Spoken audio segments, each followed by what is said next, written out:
You really are resilient, Olga remarked with admiration, snatching your bow right from under the dean's daughter's nose. And who is the dean's daughter anyway? Yulka responded with a dismissive shrug. So what if she's who she is? Our Dasha knocks spots off her any day. Come on, you guys, Dasha interjected with a smile. Max, I just picked. That's what counts. Did I actually steal him away? Max picked me all by himself. The heart wants what it wants. And the dean's daughter, she'll find her happiness too. All right, if that's the case, Julia pondered thoughtfully while Dasha chimed in. Ladies, let's not dwell on her. We're here to celebrate, not feel sorry for the dean's daughter. She'll get over it soon enough. Our friends weren't entirely convinced.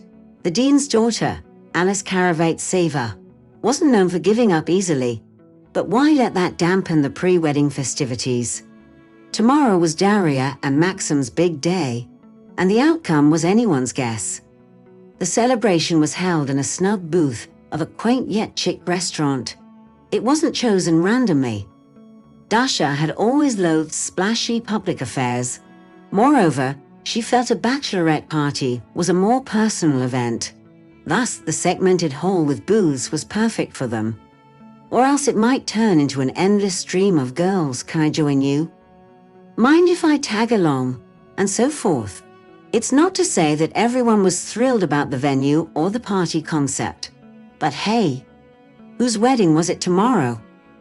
Speaking of which, Maxim was secretly planning to gently nudge her towards a more sociable lifestyle in their married life ahead. I'll never get why a stunning girl wouldn't want to be out in the limelight. He'd exclaim. I'm not an object to be paraded around, Dasha had retorted. But why jump straight to object? He'd counter. Think of yourself more as a resplendent diamond. A diamond needs to sparkle from every angle, and it's for me to take pride in. Maxim, in contrast to his fiancée, organized a grand celebration for everyone to see. He extended invitations to all of his companions to join him at a rural club. The group gathered around a table laden with an abundance of eats and libations. Here's to your final day of singlehood, Max. Anton raised his glass in celebration. With pleasure, Maxim joyfully responded, the man of the hour, when suddenly a clearing of throat caught his attention. Ahem. Swiveling, Maxim encountered the figure of the dean, Andrei Sergeyevich Karavaytsev. Enjoying ourselves, are we? Just the usual, Andrei Sergeyevich, just celebrating my bachelor party, stammered the soon-to-be married man, somewhat flustered. Oh, I know. Karavaytsev nodded in understanding. A bachelor party, that's always worthwhile. So, how about you join us? Maxim ventured, hopeful. Why the awkwardness, really? Indeed, Max had ended things with his daughter to pursue Dasha. However, he was truly smitten, and Karavaytsev would certainly not have been thrilled if Maxim had wed Alice only to be unfaithful. Surely he can see it from his perspective, man to man. Interestingly, Maxim and Karavaytsev share something in common. No, lads, not today, Andrei Sergeyevich declined. Maxim, might we chat? The gentleman stepped onto the terrace and took seats at a table. You content? Karavaytsev blurted out unexpectedly. Yes, Maxim responded confidently. I adore Dasha and... Though, let's skip the particulars. My apologies. Alice is having a tough time at the moment. I get it. You didn't grasp a thing, Andrei Sergeyevich exclaimed. The girl can't sleep, can't eat, and she's losing weight. It won't be long before she falls ill. Andrei Sergeyevich, I deeply apologize for what occurred, Maxim replied firmly. But you have to understand, if everyone got sick because of this, hospitals wouldn't be able to accommodate them all. There are plenty of suitors for Aliski who are of the right age, and I genuinely wish her happiness. Yes, you're absolutely right. What am I even saying? That's just life. Well, I do wish you happiness. But what about our joint project? What's the issue with the project? Maxim's tone turned cold. Oh, his heart sensed that this conversation held significant weight. Just like Karavatsyev's sudden appearance. Maxim, don't act foolish. You understand perfectly well. This scientific venture will bring in millions, and I don't want those funds to go astray. What do you mean, go astray? Max's tone turned icy. Andrei Sergeyevich, are you suggesting that you won't separate work from? Why not? The dean shrugged casually. There's a whole lot of money at stake, not to mention my daughter's happiness. That's just the way things are, you know. But the project is already in advanced stages. Karavatsev began, his voice trailing off as he questioned their decision. Think about it, Maxim, the dean interrupted. Do you really believe that's a hindrance? And hey, if I were to twist things around, your postgraduate studies might also be at risk. You have no right, Max exclaimed, his frustration evident. Technically, no, the dean acknowledged with a nod. But practically speaking, well, you've always been a sharp one. Here's to a happy family life. Feeling the weight of the situation, Max sank wearily into a chair upon returning to the hall. What's the matter, Max? Seryoga inquired, noticing his exhaustion. Oh, it's nothing, Max replied, attempting to brush off his concerns. The lads continued to have a blast, while Maxim pondered deeply. What occupied his thoughts, you may ask? Well, he was head over heels in love with Dasha, and their wedding was just around the corner. As for the project, life would surely throw countless opportunities his way, but he couldn't help but wonder if he'd be too exhausted to seize them all. Nevertheless, deep down in his heart, Max understood that such a golden chance presents itself once in a blue moon, and many do not even get to experience it. With this realization sinking in, he mustered up the courage to dial Dasha's number. Hey there, Dasha greeted cheerfully. Dasha. Max hesitated before blurting it out. I love you. Wait, what's happened to you? Dasha puzzledly took a seat on the pouf, her makeup and bridal attire ruined by uninvited tears. The matchmakers and other guests were expected over an hour ago, but they were nowhere to be seen. Summoning the courage for one last attempt, Max dialed the groom's number, not truly expecting him to answer. However, he was met with the sound of his intoxicated voice. Sweetheart, I apologize for what happened. Maxim honestly shared the whole story with his friends. The guys empathized, but under the influence of alcohol, they made a seemingly practical decision to leave Dasha and be with Alice instead. In his intoxicated state, Maxim called Karavatsev during the night, and the latter, as if anticipating his call, responded, "And I always knew you were a clever lad." The following day unfolded in a state of bliss, although the morning was undeniably challenging, and not because the after-effects of the previous night were bothersome. It was much more difficult to utter those simple words. My dear, I apologize, these things happen. So stunning, and yet so solitary. Daria had grown weary of hearing that phrase over and over again. What could she even say anymore? To start with, Daria wasn't alone. She had her daughter Vika. And that was far from solitude. As for men, oh, there were plenty of those, but not every one of them was prepared to assist her in opening a hotel. Nonetheless, there was one. Upon hearing the infuriating comment, "Sweetie, I'm sorry, but it happens," Dasha burst out in hysterical laughter, and for the first time in her life, got absolutely plastered. Once she sobered up, Dasha declared, "Maxim will rue the day he did this." And these words were anything but hollow. Modesty is a girl's virtue, or so they say. I wonder since when.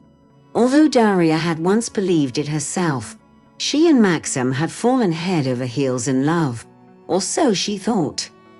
But the day arrived when Dasha had the realization, no, this isn't love. And as for modesty, oh, don't make me laugh. Sometimes it can be an overkill. So Daria, throwing all her principles to the wind, and dismissing all potential suitors, ended up marrying a man who was old enough to be Dasha's father, Yuri Vladimirovich Egorov, a businessperson hailing from the capital, held deep affection for his youthful spouse. Daria's every utterance carried the force of law in his eyes. As a token of their nuptial celebration, she was bestowed with a hotel situated in the heart of the metropolis. Following their wedding, she relocated there with her husband and their 6-year-old daughter Vika. The venture not only yielded substantial profits, but also provided personal gratification. Dasha had never anticipated finding fulfillment in management. She struck up a friendship with Natalia Lunina, the owner of a nearby restaurant. On this occasion, the two women were seated within the establishment owned by Dasha's confidant when, out of the blue, Maxim and Alice strolled in. Natalia promptly rose to offer the couple a warm welcome and escort them to the finest table. Meanwhile, Dasha hastily concealed her countenance behind a folder brimming with documents. When her companion rejoined her at the table, Daria disclosed the reason for her discomposure with these words: "Our esteemed clientele, the proprietors of a rival hotel complex. They pose as your adversaries." However, after discerning the distress etched upon Daria's visage, Natalia questioned her. "Is something amiss? Natasha, I implore you, let's vacate this establishment," entreated Daria. "What's the matter?" inquired Natalia. "We'll discuss it later," evaded Dasha. "Very well, let's ensconce ourselves in my office." Once the women entered the study, Daria divulged, "These individuals are specters from my past." Even so, her friend asked with curiosity, and Daria divulged all the details to her. "Wow!" Natalia exclaimed with surprise, "and he appears to be so pleasant, fascinating, and captivating. Though then again, why should I be taken aback? Maxik has always been like an attachment to his father-in-law. However, based on your account, not without strings attached. All that wealth, and yet no wealth at all. I knew they had relocated to Moscow, but I never anticipated bumping into them just a few months later. And where? At my pal's eatery." "Don't give a damn about them," Natalia retorted firmly. "No way. I'm going to bring him down. It's all I've ruminated on for the past 7 years." In the twilight hours, Dasha posed an inquiry to her spouse. "Yura, I must inquire, are you acquainted with Maxim Panin?" "Indeed, my dear. In the realm of business, one's acquaintance becomes widespread. He is the proprietor of an extensive hotel complex." "And what insight can you provide regarding him?" "Not much, I'm afraid. He is merely a marionette within the grasp of his father-in-law and his better half. Interestingly enough, they hail from your hometown." "Have you ever crossed paths with him?" "No, not at all. I merely caught wind of his name through my profession. Hence, I am curious." "Ah, so you're investigating the competition," her husband mused, accompanied by a knowing smile. "You've certainly become an astute pupil." "I have formidable instructors," Dasha sighed. "I don't quite comprehend." "There's no need to overthink it. I'm just talking about my own personal matters." Daria leaped into action, proactively seeking information about the upcoming events at the hotel complex. She discovered that there would be a presentation for a new hotel. "Natalia, can you please help me check the guest list for the presentation of the hotel complex's new building?" Maybe Maxim would be attending. Natalia replied, "Well, it's possible. I happen to know someone from the television industry who covers these events." Daria asked, "Could you introduce me to him?" Natalia understood the situation and said, "You're really determined, aren't you?" Daria replied, "I didn't start this, but I'm determined to see it through." Natalia couldn't help but agree. Upon receiving the guest list, Daria set about preparing for the forthcoming event at her hotel. She swiftly dispatched invitations and presented potential attendees with irresistible perks and advantages.